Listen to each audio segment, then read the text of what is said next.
அஸ்ஸலாமு அலைக்கும் வரஹ்மத்துல்லாஹி வபரகாத்துஹ். சமூக நீதியை வெளிப்படுத்தக்கூடிய இறைத்தூதருடைய செய்திகளில் மிக முக்கியமானது இறைத்தூதர் ஸல்லல்லாஹு அலைஹி வஸல்லம் கூறிய இந்த நபிமொழி. இறைத்தூதர் ஸல்லல்லாஹு அலைஹி வஸல்லம் அவர்கள் சொன்னார்கள், இறைவன் கூறுவதாக, என் அடியானே, அநீதத்தை என் மீது நான் தடை செய்து கொண்டேன், உங்களுக்கு மத்தியிலும் தடை செய்திருக்கிறேன். அதனால் உங்களில் ஒருவருக்கு ஒருவர் ஃபலா ததாலமு, அநீதம் செய்யாதீர்கள், அநீதம் செய்து கொள்ளாதீர்கள் என்று இறைவன் கூறுவதாக இறைத்தூதர் ஸல்லல்லாஹு அலைஹி வஸல்லம் அவர்கள் சொன்னார்கள். அநீதம் செய்வதை இறைவன் தனக்குத்தானே தடை செய்து கொண்டான். அநீதம் செய்வது அவனுடைய குணம் அல்ல. இரக்கத்தை இறைவன் தன் மீது கடமையாக்கிக் கொண்டான். நீதம் செலுத்துவதை தன் மீது இறைவன் கடமையாக்கிக் கொண்டான். அநீதம் செய்வதை இறைவன் தனக்கு தடை செய்து கொண்டான். ஒமா ரப்புக பிதல்லாமில் அபீத், இறைமறை சொல்லுகிறது, அடியார்களுக்கு ஒருபோதும் இறைவன் அநீதம் செய்ய மாட்டான். மீண்டும் சொல்கிறேன், அடியார்களுக்கு ஒருபோதும் இறைவன் அநீதம் செய்ய மாட்டான். இறைத்தூதர் ஸல்லல்லாஹு அலைஹி வஸல்லம் சொன்னார்கள், வானங்கள் பூமிகளில் உள்ள மனிதர்களுடைய செயல்களுக்கு ஏற்ப அவர்கள் செய்த பாவங்களுக்கு ஏற்ப தண்டனையை இறைவன் கொடுக்க நாடினால் வேதனையை தண்டனையைத்தான் இறைவன் கொடுப்பானே தவிர அநீதம் செய்வதில்லை. அதுபோலத்தான் வானங்கள் பூமிகளில் உள்ள மனிதர்கள் எல்லோர்களுக்கும் அவரவர்களின் நன்மைகளின் காரணமாக கூலியை கொடுக்க இறைவன் நாடினால் அவர்கள் செய்த செயலை விட சிறந்த முறையில் தான் அவர்களுக்கு இரக்கம் காட்டி கூலி கொடுப்பானே தவிர அநீதம் செய்ய மாட்டான் என்று இறைத்தூதர் ஸல்லல்லாஹு அலைஹி வஸல்லம் அவர்கள் சொன்னார்கள். இறைவன் தன் மீது அநீதத்தை தடை செய்து கொண்டான். அதை மக்களுக்கு மத்தியிலும் தடை செய்து கொண்டான். உங்களுக்கு ஒருவருக்கொருவர் அநீதம் செய்யாதீர்கள் என்ற அறிவுரையை இறைவன் தன்னுடைய இறைத்தூதரின் வாயிலாக எமக்கு தெளிவுபடுத்துகிறான். மனிதர்களில் பெரும்பான்மையான மக்கள் அநீதம் செய்யக்கூடியவர்களாகத்தான் தங்களை ஆக்கிக் கொள்கிறார்கள். படைப்புகளில் பலர் தன்னை படைத்த இறைவனுக்கு அநீதம் செய்கிறார்கள். இணை வைப்புதான், படைத்த இறைவனோடு ஒருவரை இணையாக்கி வணங்குதல் தான் இந்த உலகத்தில் இருக்கக்கூடிய அநீதத்தில் மிகப்பெரிய அநீதி. இன்ன ஷிர்க லதுல்முன் அதீம், இணை வைப்புதான் மகத்தான அநீதி. இறைத்தூதர் ஸல்லல்லாஹு அலைஹி வஸல்லம் முஆத் இப்னு ஜபலை அழைத்து கேட்டார்கள், முஆதே, படைப்புகள் படைத்தவனுக்கு செய்ய வேண்டிய கடமை என்ன தெரியுமா? படைப்புகள் படைத்தவனுக்கு செய்ய வேண்டிய கடமை முஆதே, அவனை வணங்குதல், அவனுக்கு ஒருவரையும் இணையாக்காமல் இருத்தல். முஆதே, படைப்புகள் இதை செய்தால் படைத்தவன் அந்த படைப்புகளுக்கு செய்ய வேண்டிய கடமை நீதி என்ன தெரியுமா? இறைவனை வணங்கி அவனை இணையாக்காமல் இருந்தால் அவனை ஒருபோதும் இறைவன் தண்டிக்க கூடாது, வேதனை செய்யக்கூடாது. முஆதே, அதுதான் இறைவன் அவர்களுக்கு காட்டக்கூடிய நீதி என்று இறைத்தூதர் ஸல்லல்லாஹு அலைஹி வஸல்லம் சொன்னார்கள். இந்த நீதிக்கு மாற்றமாக படைத்தவன் ஒருவன் இருக்க, உணவளிப்பவன் ஒருவன் இருக்க, அவனை படைத்து பரிபாலிப்பவன் ஒருவன் இருக்க, படைப்புகள் இன்னொருவரை இறைவன் என்று அழைப்பதுதான் அநீதத்தில் மிகப்பெரிய அநீதி என்பது இறைத்தூதருடைய வார்த்தையாகும். மனிதன் படைப்புகளுக்கு அநீதம் செய்கிறான்.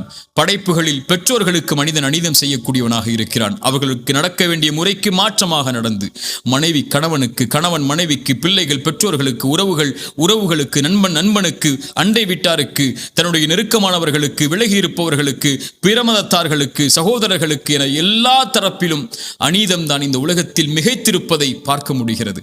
இறைத்தூதர் ஸல்லல்லாஹு அலைஹி வஸல்லம் ஒரு மனிதன் தனக்குத்தானே அநீதம் கூடாது என்றார்கள். இறைத்தூதரிடத்திலே பலர் வந்து முறையிட்டார்கள், இறைத்தூதரை, ஒருவர் இரவு முழுக்க வணங்குகிறார், உறங்கவில்லை. ஒருவர் திருமணம் செய்யாமல் தன்னுடைய வாழ்க்கை முழுவதையும் வணக்க வழிபாட்டில் கழித்துக் கொண்டிருக்கிறார். ஒருவர் நோன்பை நோற்றுக் கொண்டு இருக்கிறார், பசித்து அவர் உணவை உண்ணாமல். இறைத்தூதர் ஸல்லல்லாஹு அலைஹி வஸல்லம் அவர்கள் எல்லோர்களையும் அழைத்து சொன்னார்கள், அநீதம் செய்யாதீர்கள், நேர்மையை நிலைநாட்டுங்கள், நீதியை நிலைநாட்டுங்கள். உங்கள் கண்களுக்கு செய்ய வேண்டிய கடமை இருக்கிறது, உங்கள் உடலுடைய கடமை இருக்கிறது. நான் உங்களில் இறைவனை அதிகமாக பயப்படக்கூடியவன், நானே திருமணம் செய்கிறேன், நானே நோன்பை நோக்கிறேன், வருகிறேன், நானே உபரியான கடமைகளை நிறைவேற்றுகிறேன், விடுகிறேன். நான் உங்களை விட இறைவனை பயப்படக்கூடிய நானே நீதியில் நடக்கும் போது நீங்கள் எப்படி அநீதம் செய்யலாம் என்று இறைத்தூதர் ஸல்லல்லாஹு அலைஹி வஸல்லம் அவர்கள் சொன்னார்கள். மனைவிக்கு அநீதம் செய்யக்கூடியவர்களை பார்க்கிறோம். இறைத்தூதர் ஸல்லல்லாஹு அலைஹி வஸல்லம் சொன்னார்கள், உங்களில் சிறந்தவர் உங்களுடைய குடும்பத்தாரிடத்திலே சிறந்தவர், நான் என் குடும்பத்தாரிடத்திலே சிறந்தவன். நீங்கள் இந்த உலகத்திலே சிறந்தவராக வாழ வேண்டும் என்றால் உங்களுடைய குடும்பத்தில் சிறந்தவராக வாழுங்கள், அதில் அநீதம் செய்து விடாதீர்கள் என்று இறைத்தூதர் ஸல்லல்லாஹு அலைஹி வஸல்லம் அவர்கள் சொன்னார்கள். ஒரு மனிதன் பிறருடைய பாவங்களை, பிறருக்கு பாவம் செய்வதன் மூலமாக, பிறருடைய உள்ளத்தை நோவினை செய்வதன் மூலமாக, பிறருடைய சொத்துக்களை சூறையாடுவதன் மூலமாக, பிறருடைய உரிமைகளை பறிப்பதன் மூலமாக ஒரு மனிதன் அநீதம் செய்து கொண்டிருக்கிறான். இவை அனைத்தையும் இறைத்தூதர் ஸல்லல்லாஹு அலைஹி வஸல்லம் தடை செய்தார்கள்.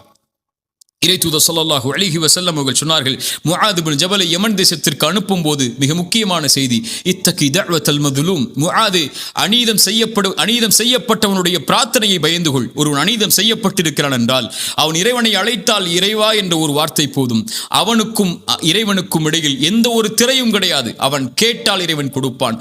அநீதம் செய்யப்பட்டவன் கரத்தை ஏந்தி விட்டால் போதும், அவ்வளவுதான். அநீதம் செய்தவன் அழிந்து விடுவான். இறைத்தூதர் ஸல்லல்லாஹு அலைஹி வஸல்லம் சொன்னார்கள், அநீதம் செய்பவனுக்கு இறைவன் அவகாசத்தை அளித்துக் கொண்டு இருப்பான். அவனை பிடிக்க நாடினால் அநீதம் செய்தவனை தண்டிக்க நாடினால் அவ்வளவுதான்.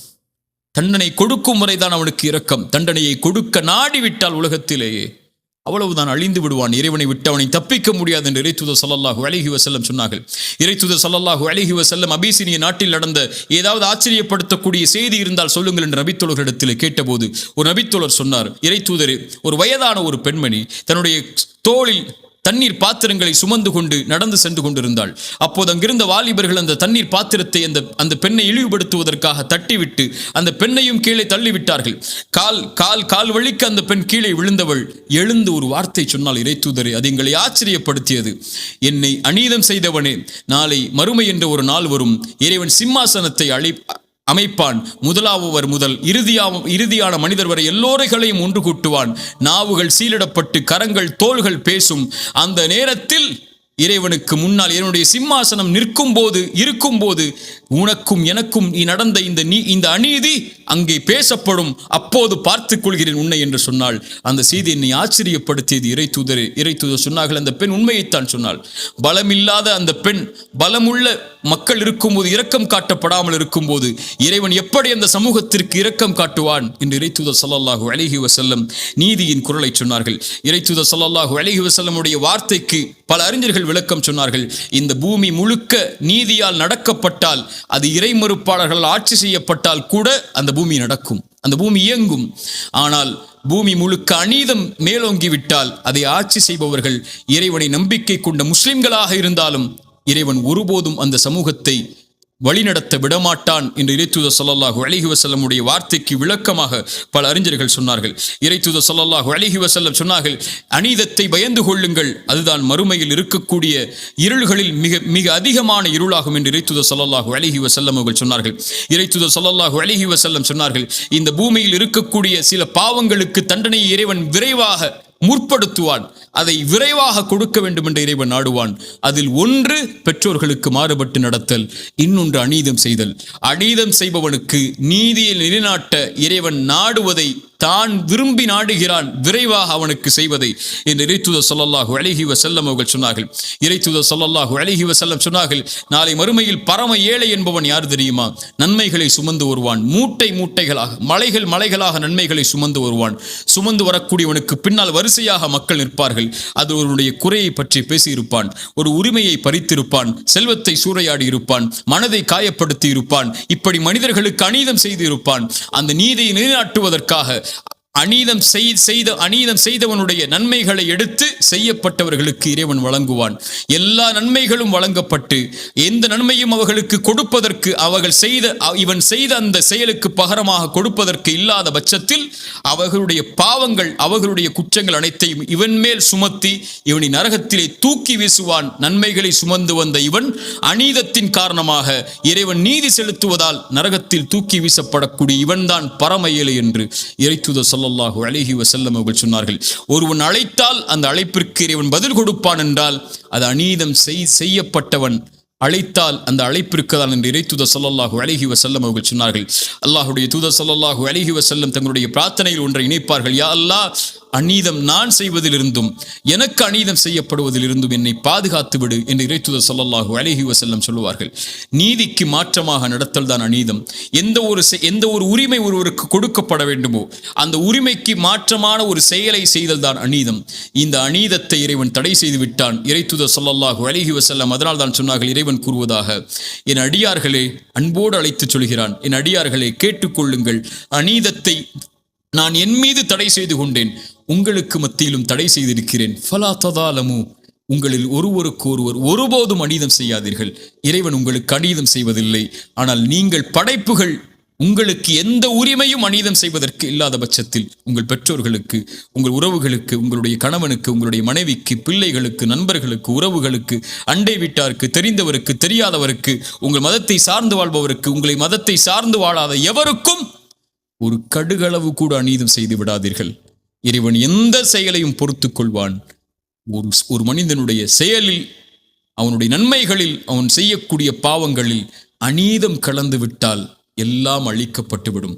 அநீதம் செய்யப்பட்டவன், நான் ஒருவனுக்கு அநீதம் செய்தவன் எனக்கு எதிராக ஒரு பிரார்த்தனையை செய்து விட்டால் அவ்வளவுதான், வாழ்ந்த வாழ்க்கை முழுக்க வீணாகும்.